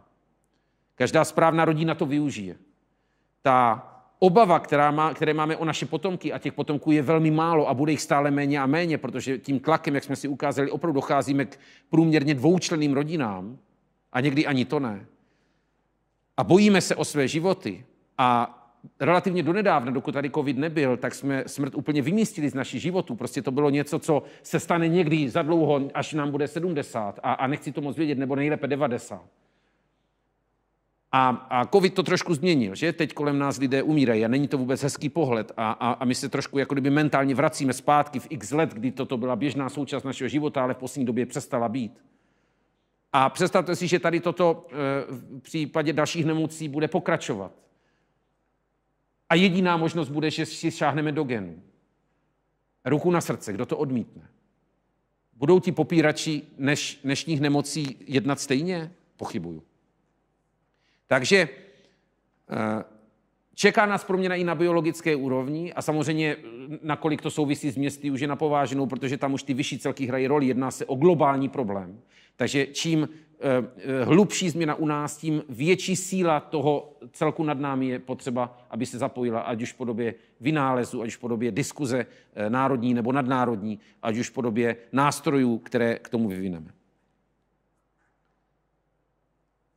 Co tím pádem závěrem k tomu říct? No, podstatná věc je ta, že všimněte si, naprostou většinu změn, které jsme si dneska popsali, my vůbec osobně nevnímáme. My tvrdíme, že ve městech chceme žít a dokonce si vnitřní proměnu ani nepřipouštíme. Někteří z nás do toho města, zvláště v mladém věku, do toho velkého města chtějí jít, ano, protože se chceme adaptovat. My vlastně chceme nějaké věmy, že? V rodině to byla nuda, tak teď chceme do města, aby nám řekli ty novinky a my poznáme ten svět a budeme cestovat a vyděláme peníze. Ve skutečnosti nás to město přitáhlo, to už jsme si říkali, že ta naše vůle tam byla vlastně jenom v podobě naší ochoty se proměnit. A z toho také vychází neochota spousty lidí se do města nastěhovat. Proč? No, protože oni ví a cítí, že by je to proměnilo, že by se museli adaptovat. Oni se nechtějí měnit. No, oni se nechtějí měnit, oni chtějí zůstat v tom svém, že si říkají, mně to stačí, mně to vyhovuje. Mně tato velikost mého města vyhovuje, já nepotřebuju větší. Já už mám třeba rodinu a všichni jsou šťastní a já to beru jako maximum toho štěstí, které jsem mohl obdržet od života. Takže klíčové poznání je, že toto se děje, my to neovlivníme a tedy na to ale ani nemůžeme nadávat. Můžeme se tomu teoreticky bránit, ale jak? Můžete to odmítnout, můžete do toho města nejít. Ano? Ale stejně budete využívat ty poznatky, které ve městech vznikají. To znamená, v konečném důsledku je to náš osud. My ve městech žít musíme. Není cesta zpět. Pokud bychom si řekli, že toto máme změnit a šli jsme zpět do krajiny, tak zase zničíme krajinu a zničíme planetu ještě více než teď. Budoucnost je v našem bydlení ve městě. A to město musí být husté a musíme být blízko sebe. A jestli máme nějaký problém, tak ho musíme vyřešit uvnitř toho města. A nepomůže to, že půjdeme ven. A to, že teďka přišel covid a my si myslíme, že ten covid nás vyžene ven z toho města, to jsme na omylu, protože to bychom udělali ještě větší škodu. Už jenom to, že musíme všechno pečivo brát v igelitových sáčcích a vůbec všechno mít v nějakém plastu, je přece šílená zátěž životního prostředí. To znamená, nám nezbývá jiná možnost, než pokračovat v tom původním trendu covid, necovid. Musíme prostě najít cestu. Musíme se chovat lépe, musíme být schopni se vzájemně respektovat, a protože my nemáme jinou možnost, než pokračovat v tom urbanizačním procesu, který začal. Co tedy dělat? Více sdílet. Ano, potřebujeme každý auto, nebo nám stačí sdílená auta.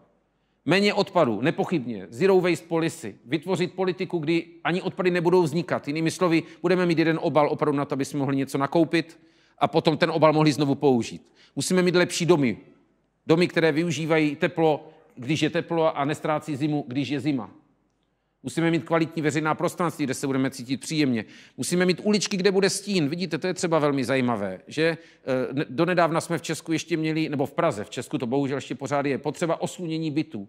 Takže doba, kdy se byty směrem na jih byly cennější než byty na sever. Představte si, taková existovala. Dneska je každý vděčný, že má okna jinam než na jih. Kdybychom domy postavili hodně blízko k sobě, tak dosáhneme uliček, které jsou třeba v Toledu, nebo v nějakých starých španělských městech, nebo italských. A najednou je v nich stín, to znamená, budeme i v létě tam chodit ve stínu. V podstatě je to něco, co poptáváme, aby nám nebylo horko na sluníčku, protože ve městě na slunku v létě je to k nevydržení dneska. Co nás čeká? Inteligentní hmotu. Musíme vymyslet, jak ovládat hmotu, abychom mohli proměňovat věci, které si jednou koupíme a mohlo se z nich relativně jednoduše stát jiná věc, kterou budeme užívat jinde, aby toho odpadu bylo méně. Potřebujeme supravodivost, aby se energii dovedli ze Sahary a nemuseli ji tady dělat v uhelných nebo jiných elektrárnách nebo jaderných. Ale nemáme jinou možnost. Města jsou náš osud a my v nich musíme žít a musíme vymýšlet, jak je dělat lépe. A covid to nezmění, je to jenom dočasná věc. Děkuji za pozornost.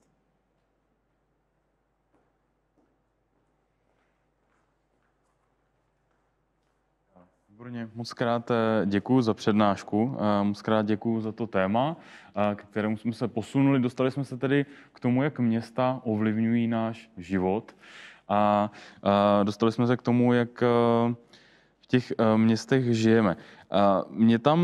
Já se s dovolením vrátím k tomu někdy v prostředku té přednášce, když jste narazil na sídliště, na to, že lidé se stěhují za město, že vila třeba například ve městě je samozřejmě nedostupná a podobně. Nechci se úplně bavit o dostupnosti bydlení a o cenách, protože to je téma, které je teďka často diskutované a není na něj aktuálně jasná odpověď, i když těch nástrojů je mnoho. Mě tam spíš zajímá ten moment, kdy k těm výstavbám těch sídlišť už někdy došlo. A když se prostě během 20. století lidé začali do měst stěhovat, zjistilo se, že o to mají velký zájem a že je potřeba je nějak ubytovat, tak ta města dokázala říct, tak teď stavíme, teď to jdeme udělat. Někdy to bylo rozhodnutí města, někdy to bylo rozhodnutí, dá se říct, celonárodní. U nás ten rozmach těch sídlišť byl. Co by se muselo stát například v Praze nebo v České republice, aby najednou někdo řekl, dobře, jdeme stavět? Bylo to tenkrát nějakým baby boomem, nebo byla to prostě nějaká jako technologická revoluce? Jak se to rozhodnutí stane? Protože my říkáme, že je bytová krize, ale vlastně všichni bydlí.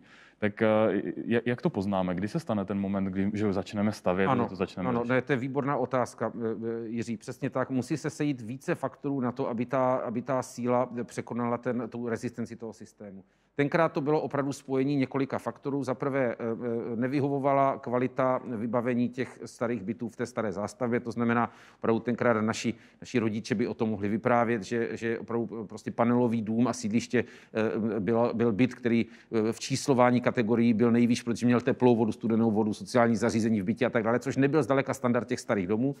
Ukázalo se nicméně časem, že ty staré domy jsou velmi flexibilní a že se zaprvé buď dají velmi jednoduše předělat uvnitř, anebo se dají relativně jednoduše předělat jako celé domy, zatímco u panelových domů se to jeví jako velký problém tady toto. Takže to byla jedna věc, byla nekvalitní bytový fond, za druhé byla opravdu velká potřeba toho bydlení, protože byly silné poválečné ročníky, to znamená opravdu jako byl přebytek lidí vůči bydlení. Byl totalitní stát, je potřeba si přiznat, že to byl stát, který uměl direktivně rozhodovat a tady je právě vždycky otázka hledání nějaké rozumné míry. My jsme se po roce 89 vydali cestou absolutně nedirektivního rozhodování, který v porevoluční euforii měl jako smysl a my jsme to prostě zvládli, my jsme se chtěli domluvit a já jsem na to téma provedl několik výzkumů, jak kvalitativních, tak kvantitativních v oblasti Prahy, v oblasti třeba dopravní infrastruktury a je jednoznačně vidět, že i nejen u sídlišť a u výstavby, ale i u dopravní infrastruktury prostě po roce 90 se politici, obyvatelé relativně lehce shodli na tom, prostě musí tam stát nějaká silnice, musí stát tunel, musíme to prosadit. Zatímco čím se více zdalujeme od toho období těch 90. let, tak samozřejmě už vázne ta síla toho společného postupu a už hledáme rozdíly. A dneska na spoustě míst ve městě a i v Praze vidím, že vlastně jako každý tam strašně chce mít tu svou věc. Je jakási snaha o 100% souhlas s danou situací, který je samozřejmě nereálný a tím pádem se natolik oddaluje ten hlavní cíl, to je stavět, že se v reálu vlastně nestaví, takže se strašně zpožďuje to rozhodnutí. Takže totalitní stát byl. No a potom, přiznejme si, také byl docela prostor. Ano, ta sídliště opravdu vznikla na místě, kde vždycky to město se opravdu rozvíjí přesně v duchu jakýchsi generačních obměn, kdy je potřeba pro určité silné ročníky a v Česku víte, že ta struktura obyvatelstva je opravdu, když vidíme takový ten demografický strom, tak tam jsou ty zářezy, válečné zářezy. U nás opravdu jsou silné ročníky, slabé ročníky, že byly to ty Husákovy děti takzvaně. Takže to je situace, kdy vždycky opravdu generačně, když ty rodiny chtějí mít dítě, tak opravdu ve městě není místo a musí se to město se jak medúza provede takové jako rozkročení. Ano? Pak se ta energie koncentruje a zase se provede. A opravdu ta velká města tím pádem rostou o něco rychleji, zabírají ty vesničky okolo, z kterých se stávají městské části. A tenhle proces se opakuje, dokud pokračuje přírůstek obyvatel, ale ten v Česku pokračuje, že minimálně se děje migrací. A pokud se neděje migrací, tak ale stále se mohou ti obyvatele vzít z toho venkova. To znamená, to velké město může fungovat trošku jak takový ten vysavač, který už nemá vzduch, že sice už není co brát, ale ještě vysaje to okolí. Takže když se sejde tady těchto faktorů hodně, tak ten systém se nakonec prokáže jako efektivní a rozhodné, ale bohužel v případě, že se to stane až jako tak direktivně, jako to bylo v případě komunistického Československa, tak většinou ten výsledek je velmi nekvalitní, protože v rámci nějaké rychlé výstavby a neponechání vůle zase na těch lidech, což třeba v západních zemích se stalo, postavilo se několik panelových sídlišť a několik i nepanelových sídlišť a relativně brzo se zjistilo při kontaktu s obyvateli, že to nevyhovuje. A u nás nedošlo k té participaci těch obyvatel. To znamená, řeklo se, no nevyhovuje, ale jedeme dál. A naopak se ještě začali dělat úspory, takže se stavělo neustále úsporní, takže ta kvalita šla v podstatě dolů a dolů, že jo? Protože domy z 60. let mnohdy jsou opravdu v lepším stavu než ty domy z těch 80. let. Takže to je otázka výborná. Jinými slovy, co by se teď mělo stát? No, teď je potřeba hodně bydlení, ale zároveň bytu evidentně zas tak málo není, ale ceny se vyhnaly vysoko v těch velkých městech. To znamená, spíše je teďka, vidím to spíše na jakousi konkurenci těch měst. No, vidím to spíše na tom, že jestli se Praha nepohne s tou výstavbou a zatím se to nějak moc neděje, což je trošku problém legislativy, ale tak to spíš vypadá, jestli se náhodou nebudou někteří obyvatelé přelévat do jak zázemí velkého města, tak do jiných velkých měst. To znamená, si posledně to příležitost pro Brno, Hradec Králové, Liberec, který mimochodem velmi dynamicky roste. Liberec právě třeba roste, ano, taky je na spojnici s Prahou velmi blízko. Věřme, že se i Ostrava posune, že opravdu to bydlení je tam něco levnější nebo významně levnější než v Praze. Možná je to teď příležitost pro to, že se ta jiná města dostanou na nějakou tu růstovou křivku po nějakém jejich stagnaci nebo nedej bože pádu. Ale je pravda, že jako jedinou cestu dneska já vidím nějakého osvíceného ministra několika ministerstev, protože to bohužel není jedno ministerstvo. To souvisí s volebním systémem, to znamená, mluvíme o spravedlnosti vnitru, o MMR, ministerstvu volnictví rozvoje, které provede legislativní změny takové, že se opravdu stavět začne.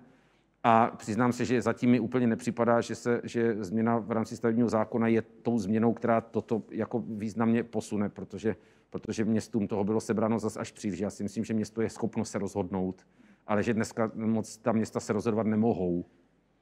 Zaznamenal jste v rámci urbanismu nebo v rámci toho, o čem se tady bavíme, v tom rozvoji měst a tom, kde lidé bydlí, nějakou až utopickou, nějakou opravdu odvážnou myšlenku, která by se nějak i pohrávala s realizací toho, že my víme, že města ve sci-fi a podobně jsou zobrazována jako obrovská superpolis, která jsou v několika úrovních, jsou opravdu naddimenzovaná, ale ve výsledku vlastně vidíme, že města se zas tak výrazně nemění, pořád bydlíme, jak bydlíme, pořád tady jezdí tramvaje z 60. let, to město vlastně vypadá skoro pořád stejně, žádná zásadní výrazná myšlenka se neděje.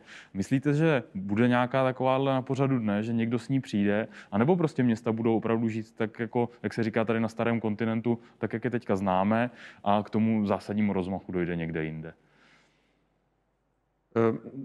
Ano, města se vyvíjí podle toho, v jaké době a v jaké epoše jakých technologií zaznamenávala svůj významný růst. To znamená, města, která se rozvíjela významně v době, kdy už existoval výtah, tak mohla růst do výšky, zatímco města stará, kdy výtah nebyl, se logicky do výšky moc stavět nemohla, protože už 4., 5. patro je bez výtahu téměř jako obtížně nebo nedosažitelné pro běžné žití a bydlení.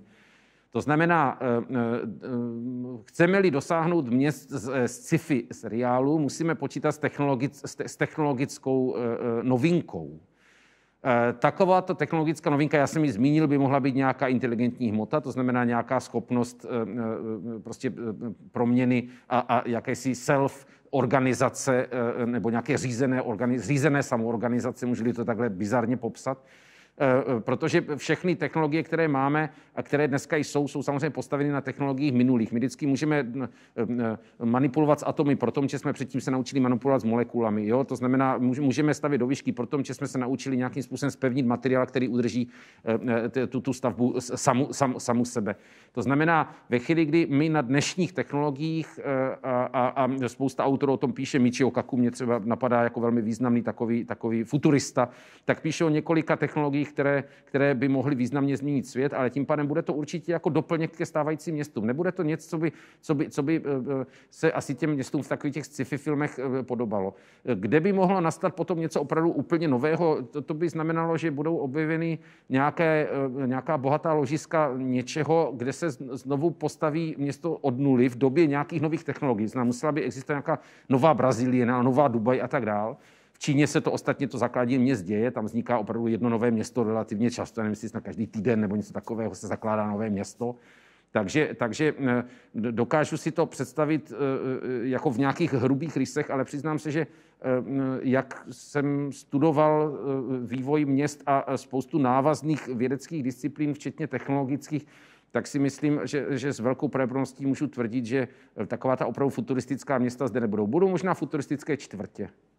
To si dokážu představit, že ta nějaká nová technologie umožní vznik nějakého velmi specifického typu domů a bydlení a že se zkrátka postaví na nějaké volné prostranství, zpravidla na volném prostranství se postaví nějaký nový typ inteligentní budovy, která bude oplývat umělou inteligencí a bude třeba schopna i nějaké sebeproměny. Jo, nemyslím tím otáčení pater, takové mrakodrapy už máme, ale myslím opravdu nějaké třeba přetvarovávání a tak dále. Ale přiznám si, je to asi věc dalené budoucnosti. Mnohem lehčí bude naše připojení se do nějakého virtuálního světa a nějaké rozšířené reality, kdy ty domy se nám budou jevit jako růžové, červené, velké a jiné, ale že by došlo k nějaké ekonomické... Ty ekonomické zákony budou neúprosné. Předělat to město do způsobu těchto futuristických měst je podle mě opravdu jako... To zůstane v říši představ. Možná i kvůli tomu, že jste říkal, že město odmítá ty změny, ty výrazné změny, že tam je nějaká míra toho, jak moc se to město změní. To znamená, že to město má nějaký imunitní systém, který říká, takhle už ne, takhle už se mi to nelíbí. Co ve městě ten imunitní, nebo kdo ve městě ten imunitní systém představuje? Je to nějaká generace lidí, je to nějaká skupina lidí, jsou to politici? Ano, ten název, který jste řekli, je velmi zajímavá, to je zajímavé sousloví. Je to vlastně, ano, je to jakási imunita toho města vůči nějakým vnějším, nějaký limit překračujícím vlivům.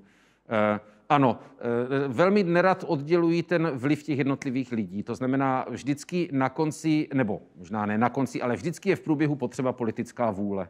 To znamená, to je něco, já se tím zabývám velmi dlouhodobě, velmi hluboce. Myslím si, že jsem docela pokročil v tom, jak se vlastně to rozhodování mezi politickou reprezentací a mezi úředníkami a mezi lidmi, jakým způsobem má probíhat. To znamená, pojmenovávám to nějaké řídící vrstvy, je to podobné jako u člověka vědomí a podvědomí. To jsou také řídící vrstvy, tak my máme i ve městech a ve státu takovéto řídící vrstvy. Znamená politiky já beru jako nejvyšší řídící vrstvu, pod tím je nějaká úřednická administrativa, pod tím jsou ještě nějaké receptory, dole jsou lidé. A je to takový kafemlejnek trošku. Lidé něco vymyslí, někde se o tom diskutuje, ta vyšší vrstva musí to chytit a vzít za své, ve chvíli se z toho ucelí nějaký názor, už se toho chytnou nějací úředníci nebo dokonce přímo politik, když ve volbách zvítězí, ten to zase zadá, v případě, že se to chytí, tak to ti lidé trošku podpoří a může se zažehnout zpětná vazba, sněhová koule, efekt sněhové koule a může z toho vzniknout něco velmi zajímavého. Mluvíme-li o malém projektu, tak toho může být schopen i lokální politik. Jo, mluvíme-li opravdu o nějakém a obzvláště malé obce, které k sobě přitáhli nějakého miliardáře, jsme tam toho svědky, že? To byla výzka kolikrát, kde nechci říct, že lišky dávali dobrou noc, ale žilo třeba 100 obyvatel, a když se tam nastěhoval miliardář, tak ten to celé obměnil a je z toho nějaký Neverland. Ano? Takže to se jako může dít, ale to v případě velkého města na to nestačí peníze nikoho. To nikdo nemá tolik peněz, aby si mohl koupit část Prahy třeba.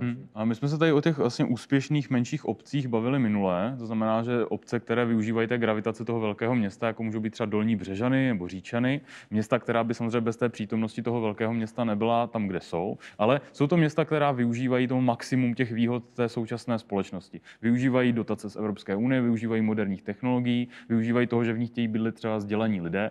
A myslíte, že nějaké město může aspirovat na to, že by bylo dále od těch center a mohlo by tam vzniknout opravdu jako velkoměsto na úrovni třeba toho Liberce a podobně? Máme tady nějakého adepta?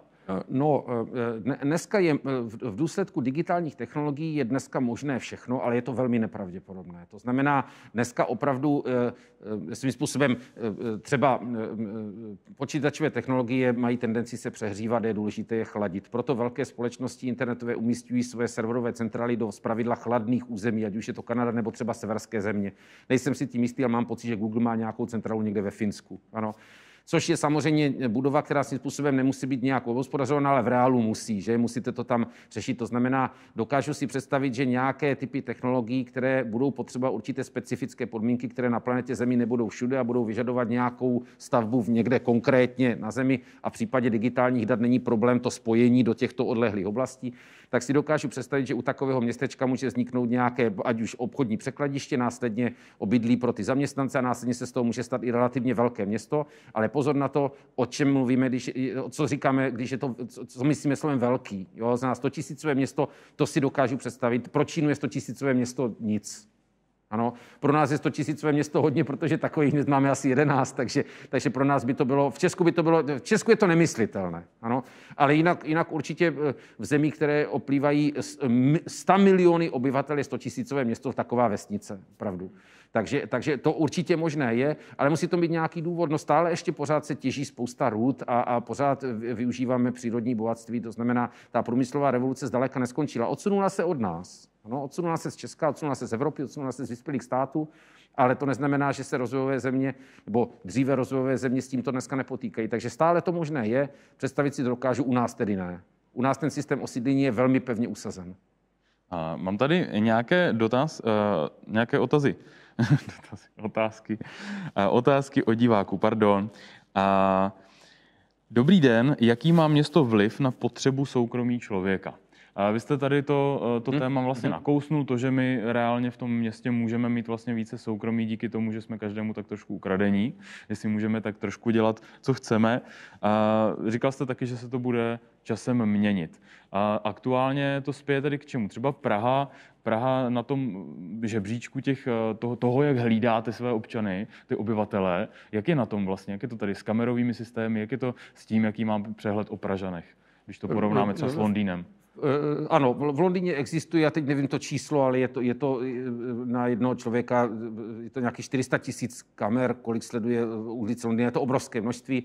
Londýn je zmapován kompletně, ale myslím, že čínská města velká na tom budou ještě více, ještě jako, nechci říct lépe, vlastně hůře. Tak Praha ne, Praha těch kamer nemá úplně tolik, ale ten rozvoj za posledních 15 let. Ale Praha je velmi bezpečné město.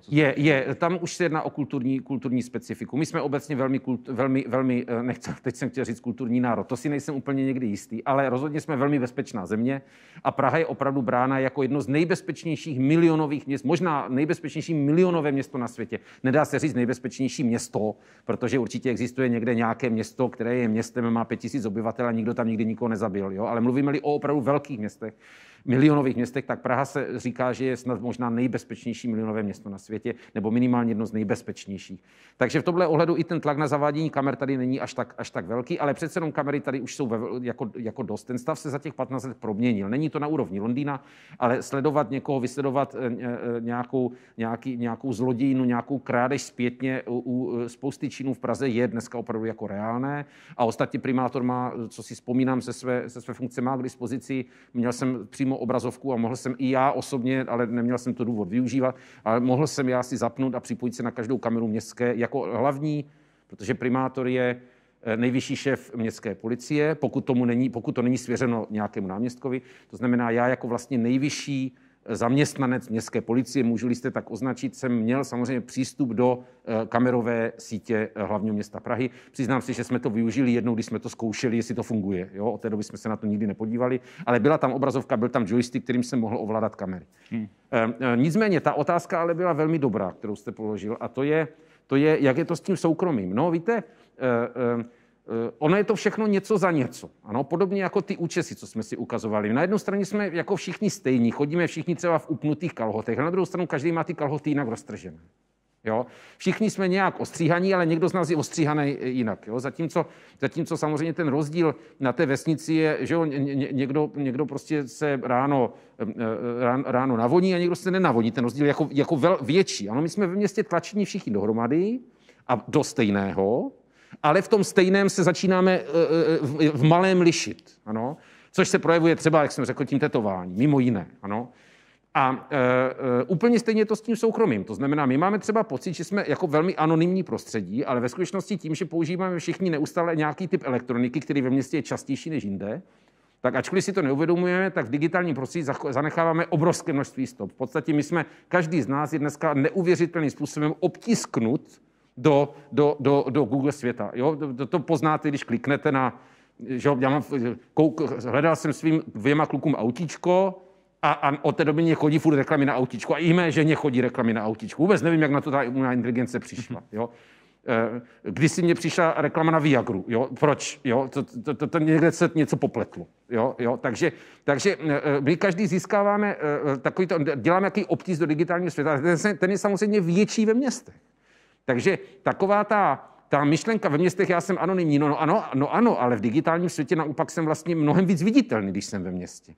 Takže přiznám se, nerad bych milého posluchače nějak příliš chlácholil v tom, že ve městě jeho soukromí je jako na nějaké vyšší úrovni. Obzvláště v dnešní době tak úplně teda není. Taky jste teďka zmínil vlastně to v těch detailech, to znamená, město trošku i zlepšuje tu rozlišovací schopnost lidí. To znamená, že ten měšťan, dejme tomu, zpracovává více detailů, více si všímá toho svého okolí a je takový možná i náročnější na ten detail. Je to další trošku rozdíl oproti tomu vnímání na tom malém městě. Je tady ale další otázka, ať neřečním já. Jakým způsobem by město mělo aplikovat technologie do toho městského prostředí? Potom ještě druhá otázka, která s tím trochu souvisí. Jestli jsou na obzoru technologie k ochlazení, ozelenění měst a podobně. Jsou tady napsány zelené střechy, teď jsem zaznamenal i modré střechy, které fungují jako vodní rezervoár. Je to asi trošku i narážka na smart city, které jsme zmiňovali a tak dále. To znamená, teďka byste říkal, že nás pořád ještě čeká nějaký technologický boom, že nějaká revoluce ještě může přijít. Bude tedy přicházet v rámci těchto technologií, že začneme chytře adaptovat to město na to klima, které je, na ten počet lidí, které v něm je, a to město se vlastně adaptuje tady tím způsobem? Ano, já myslím, že nepochybně, ale zase musíme rozlišit, v jakých měřících se to děje. Jo? To znamená, svýho času třeba byla taková vize, že se do všech asfaltů umístí nějaká čidla, podle kterých auta budou jezdit. Jo? Pak se přišlo na to, že překopat všechen asfalt by bylo zlé, že se to dá do svodidel. No. A nakonec se to ponechalo trošku svému vývoji a dneska si ty auta to čtou z nějakého čarování a dokonce z okolních aut a jsou schopní jet podle velmi přesné GPSky tam, kam potřebují. To znamená, ta velká infrastrukturní změna je samozřejmě mnohem těžší, náročnější a v konečném důsledku bez pomoci vyššího celku v podstatě neproveditelná. Jo?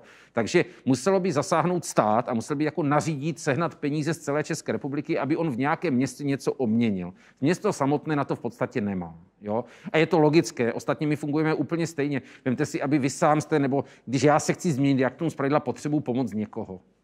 Jo, sám to jako neprovedu.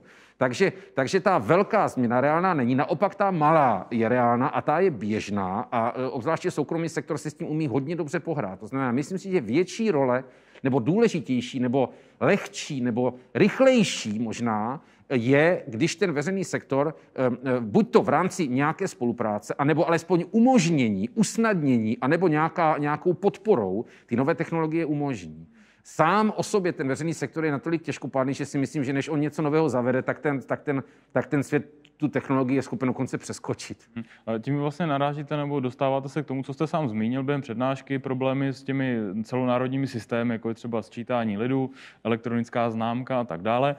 Znamená, že stát jako celek má ještě trošku problém s tou adaptací těch technologií, které jsou vlastně třeba už v Estonsku naprosto běžné, o kterých nám se může zatím jenom trošku zdát. To znamená, že máme zatím co dohánět a neměli bychom se dívat ještě víc dopředu, anebo je to tak, že když už víme, jaké systémy adaptovat, tak se můžeme soustředit i na tu budoucnost.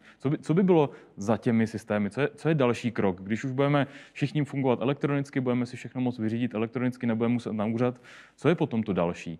Je už nějaká vize, je nějaké město, které v tomhletom přeskočilo dobu a my se můžeme inspirovat, třeba Singapur, který má velký přehled o tom, co se v městě děje? To si myslím, že takové město není, protože to, co se ptáte, je to je výborná otázka. A tady si myslím, že teď se mnou spousta různých i futurologů nebude muset souhlasit, ano, ale víte, já jsem velmi proti tomu nazývat to, co se dneska nazývá umělou inteligencí. Ano. Jedná se o komplex počítačových programů, který my jsme vložili do toho, umíme to nějakým způsobem ovládat a ano, umíme dokonce ty programy nějakým způsobem spustit, aby oni běželi a něco sami vytvořili. Ale na začátku toho hýbání jsme my a bude to tak, si myslím, stále. Takže pokud chcete odpověď na otázku, co bude potom, tak je to jednoznačné. No my vstoupíme do toho světa. To znamená, bude se jednat o propojení lidí s tím digitálním světem a teprve to naše propojení, kdy ta naše organická, živá, přemýšlící, tvůrčí složka bude spojena s těmi možnostmi, které to digitální prostředí umožní a ty budou v skutku netušené, ale bude to virtuální složka našeho světa, tak teprve to budu já ochoten nazvat umělou inteligencí, respektive bude to nějaká umělá inteligence, jako z nás. My budeme prostě součástí. To znamená, já jsem přesvědčen, že v budoucnu my vstoupíme do toho digitálního světa a v tomhle COVID názorně ukazuje, a to je katalyzátor toho, že se to opravdu jako, teď jsme se strašně pohli. Jo? Samozřejmě to nejde všude, vy školy a tak dále, že jo? Distanční vzdělávání není možné v podobě, v jaké my tady praktikujeme teď. To znamená, my to neumíme, ano, ale současná situace nám ukazuje, že a vždycky ty problémy jako jsou katalyzátory, urychlovači těch reakcí. To znamená, my jsme se teď významně pohli tím směrem. Vystrašilo nás to, takže teď trošku cukneme zpátky, teď se otevřou stavidla a všichni jdeme ven zase pít pivo, to je jasný, to musíme. Ale je pravda, že ten směr bude tímto směrem my půjdeme dál. To znamená, otázka je, co bude zatím, no my vstoupíme do toho digitálního světa. Napřed jako avatar, já jsem si to kdysi jako graf udělal, ještě jsem to teda nepublikoval. Ale my vstoupíme opravdu do digitálního světa napřed v podobě avatarů. To znamená, přesně prostě bude nějaký náš obraz, hráči počítačových her to slovo velmi dobře znají, z filmu Avatar ostatně víme, o co jde. Takže my budeme mít nějakou druhou identitu a pak si myslím, že při zdokonalení ještě toho propojení člověka s tím digitálním my vstoupíme do tady tohoto světa. Ať už v podobě nějakého, nechci říct Matrixu, to samozřejmě byla jako negativní vize, ale nějakého takového fungování v nějaké vyšší digitální vrstvě, ano. Takže ten vývoj půjde tímto směrem, ale naše fyzické schránky zůstanou ve městech. Je tady nápad na to, že jsme určitě měli pokračovat v této sérii. Je tady pochvalný komentář, takže tohle může být třeba jedno z dalších témat, ten pohled do té budoucnosti. Já bych to uzavřel jednou otázkou, která asi trošku shrne tady ty tři, které tady jsou, ale je to otázka tady na váš pohled na tu současnou Prahu a na to, co by se mělo dále dít. Otázka je na to, jak by měla být vlastně velká městská část, aby byla efektivní, aby dobře fungovala, aby se dala dobře spravovat, jako některé příkladné městské části, které máme. Potom kolik by těch městských částí vlastně mělo být, to znamená názor na to, kolik jich je teďka, jak ta správa vypadá. A taky práce s tím, že máme nějaké prázdné byty a městské byty a zda třeba ten další krok není nějaká aktivní a flexibilní správa těchto jestli v těchto třech věcech není ta budoucnost. Začnu odzadu těmi byty. Trh s byty není čistým trhem. Nefunguje úplně neviditelná ruka, jsou to příliš hmotné statky, příliš zasahují do základních statků, které každý člověk potřebuje. To znamená, není to něco, jako že si koupím nějakou hračku a pak ji vyhodím. Prostě takhle to nefunguje. A zároveň, když se staví hodně bytů, tak je samozřejmě skupují investoři a následně je pronajímají. To znamená, jedná se ku podivu ne o nedostatek bytů, ale jedná se o nemožnost mít vlastní. Což je taky otázka, jestli je dobře nebo špatně, že jsou země, které mají velký podíl nájemního a vlastního bydlení, my máme zase velký podíl nájemního, my máme velký podíl vlastního. Čech chce vlastnit. Ano? Takže z tohohle pohledu se bytů staví málo a městské byty tomu nepomůžou, že často chce vlastnit. Ano. Pokud mluvíme o tom, že jako fyzicky není k dispozici byt, no tak pak samozřejmě ať město staví a pronajímá. To znamená, tady je potřeba rozlišit, pokud jako chceme trošku změnit českou společnost nájemními byty, tak klidně stavíme městské byty, obzvláště pro nějaké sociálně slabší. A je otázka, které město ale chce mít sociálně slabší obyvatele. Jo? To je taky otázka, že? Tak Praha je dost bohatá na to, aby to dělala, ano? Ale některá města mají spoustu sociálně slabších obyvatel a potřebují naopak kvalitní výkonnou pracovní sílu. Jo? Takže, abych řekl, tady je ta odpověď jako velmi regionálně diferencovaná. Já bych to prostě neuměl říct jako komplexně pro celé Česko.